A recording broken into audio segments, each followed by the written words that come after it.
வணக்கம், வாழ்க வளமுடன். சென்னையிலிருந்து பண்டிட் விஸ்வக். அன்பர்களே, இன்று நாம் பார்க்க இருக்கும் கோவில் திருவாரூர் மாவட்டம் மன்னார்குடி அருகில் இருக்கும் திருசக்தி முத்தம் என்ற கிராமத்தில் வீற்றிருக்கும் மதுரை வீரன் சுவாமியை பற்றி பார்க்க போகிறோம். மதுரை வீரன் சுவாமி, இந்த கோவிலில் அமர்ந்திருக்கும் மதுரை வீரன் சுவாமி ஊர் காவல் தெய்வமாகவும் நிறைய பேருடைய குலதெய்வமாகவும் விளங்குகிறார். இந்த ஊர், இந்த தெய்வம், இந்த இரண்டுக்கும் சம்பந்தமான கிரகம் பார்த்தீர்கள் என்றால் செவ்வாய் என்ற கிரகம் வருவார். திருசக்தி முத்தத்தில் இருக்கும் சக்தியும் மதுரை வீரன் இருக்கும் வீரனும் அந்த பூமியும் சேர்ந்து பார்த்தீர்கள் என்றால் செவ்வாய் என்ற கிரகத்தை குறிக்கும். செவ்வாயின் ஆற்றல் மிகுதியாக இருக்கும் பகுதி இது. செவ்வாய் என்ற கிரகம் திருமண வாழ்க்கைக்கு முக்கியமான பங்கு வகிக்கிற கிரகம். ஒரு ஜாதகருக்கு லக்னம் 2ஆம் இடம், 7ஆம் இடம், 8ஆம் இடத்தில் செவ்வாய் இருந்தால் திருமணம் தாமதத்தை குறிப்பார். விரைவில் அவர்களுக்கு திருமணம் நடக்காது. அப்படி நடந்தாலும் 33 வயதிற்கு பிறகுதான் நடக்கும். விரைவில் சீக்கிரம் திருமணம் நடந்தாலும் திருமண வாழ்க்கை சோபிக்காது, மகிழ்ச்சிகரமாக இருக்காது, சிறப்பாக இருக்காது என்பது சொல்லப்படுகிறது. இதன் பெயர் தான் செவ்வாய் தோஷம் என்று சொல்வார்கள். இந்த செவ்வாய் தோஷம் அதற்கு ஏற்ற ஒரு பரிகார ஸ்தலமாக அமைகிறது திருசக்தி முத்தத்தில் வீற்றிருக்கும் மதுரை வீரன் சுவாமி.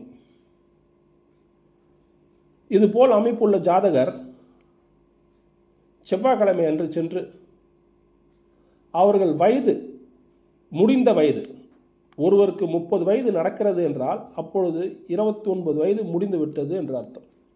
அந்த முடிந்த வயது அதை கணக்கு வைத்து தீபம் ஏற்ற வேண்டும். 29 தீபம், சுத்தமான நல்லெண்ணெய் அகல் விளக்கு தீபம் ஏற்றி அந்த ஜாதகர் பெயருக்கு ஒரு அபிஷேகம் அர்ச்சனை செய்து ஒரு 3 மணி நேரம் அந்த கோவிலில் அமர்ந்து விட்டு வந்தால் இந்த செவ்வாய் தோஷத்தின் தடைகள் நீங்கி ஜாதகருக்கு விரைவில் திருமணம் நடக்கும். அப்பேற்பட்ட ஒரு ஸ்தலம்தான் திருசக்தி முத்தத்தில் அமர்ந்துள்ள மதுரை வீரன் சுவாமி. இரண்டாவதாக, சொந்தமாக தொழில் புரிவோர்கள், தொழில் சொந்தமாக கடை வைத்தவர்கள், ஓட்டல் வைத்திருப்பவர்கள், எத்தொழிலாக இருந்தாலும் சரி, வாடிக்கையாளர்கள் மிகுதியாக வர வேண்டும் என்றால் அதற்கு ஒரு ஜனவசியம் என்பது வேணும். அந்த தொழில் ஸ்தாபனத்துக்கு நவகிரகங்களில் ஜனவசியத்தை கொடுப்பது செவ்வாய் தான்.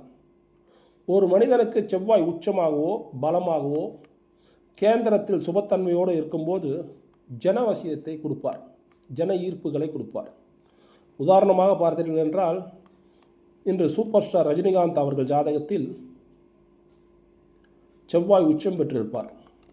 அதனால்தான் அவர் காந்தம் போல் உலகில் இருக்கும் மக்களை ஈர்க்க செய்கிறார். செவ்வாய்க்கு அவ்வளோ சக்தி உண்டு, வசியம் செய்கிற சக்தி செவ்வாய்க்கு உண்டு.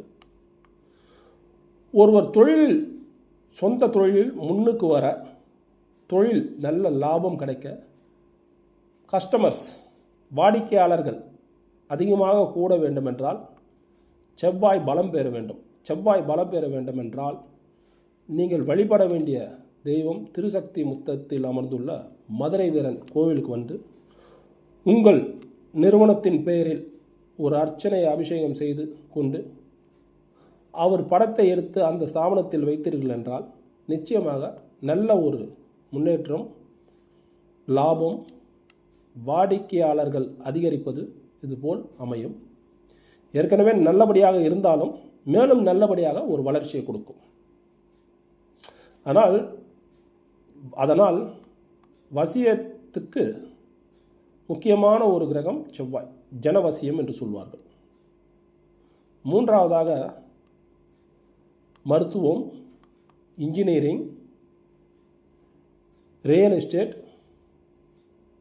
போலீஸ், இராணுவம், இது அனைத்தையும் குறிப்பது செவ்வாய் தான். இந்த துறையில் இருப்பவர்கள் வெகுவாக எந்த தடைகள் இல்லாமல், பிரச்சனைகள் இல்லாமல் நல்ல ஒரு முன்னேற்றம், உத்தியோகத்தில் சிறப்பாக விளங்க, உத்தியோகத்தில் பெரிய பெரிய பதவிகள் பெற, சம்பள உயர்வு, ஒரு அங்கீகாரம் இந்த துறையில் இருப்பவர்கள் பெற வேண்டும் என்றால் அவர்கள் அவ்வப்போது இந்த கோவிலுக்கு வந்து, குறிப்பாக செவ்வாய்க்கிழமை அன்று வந்து தரிசனம் செய்து பிரார்த்தனை செய்து கொண்டார்கள் என்றால் இந்த துறையில் உள்ளவர்கள் நிச்சயமாக சிறப்பாக இருப்பார்கள், நல்ல ஒரு வளர்ச்சி அடையும். மூன்றாவதாக மேஷம் விருச்சிக ராசிக்காரர்கள், மேஷ லக்னமாக இருந்தாலும் சரி, விருச்சிக லக்னமாக இருந்தாலும் சரி, மேஷ ராசியாக இருந்தாலும் சரி, விருச்சிக ராசியாக இருந்தாலும் சரி, இந்த ராசி லக்னத்தில் அமர்ந்தவர்கள் இந்த கோவில் வந்து ஒரு வரப்பிரசாதமாக இருக்கும். இவர்கள் இந்த இடத்தில் வந்து ஒரு பிரார்த்தனை வைத்தார்கள் என்றால் நிச்சயமாக அது கைகூடும். நான்காவதாக நோய், ஒரு நோய் தீவிரமாகி அறுவை சிகிச்சை வரை எடுத்து செல்வது என்றால் அது செவ்வாய்க்கு ஒரு முக்கிய பங்கு வகிக்கும். ஆப்ரேஷன் அப்படின்னு வந்தாலே செவ்வாயை குறிக்கும்.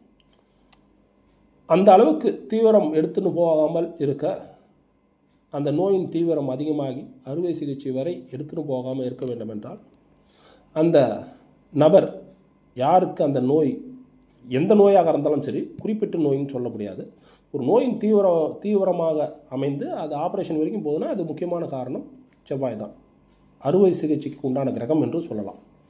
அது வரைக்கும் எடுத்துன்னு போகாமல் அளவுக்கு பார்த்துக்கொள்ள வேண்டும் என்றால் இந்த கோவிலுக்கு வந்து அந்த நபரின் பேரில் ஒரு விபூதி அபிஷேகம் செய்து தினந்தோறும் அந்த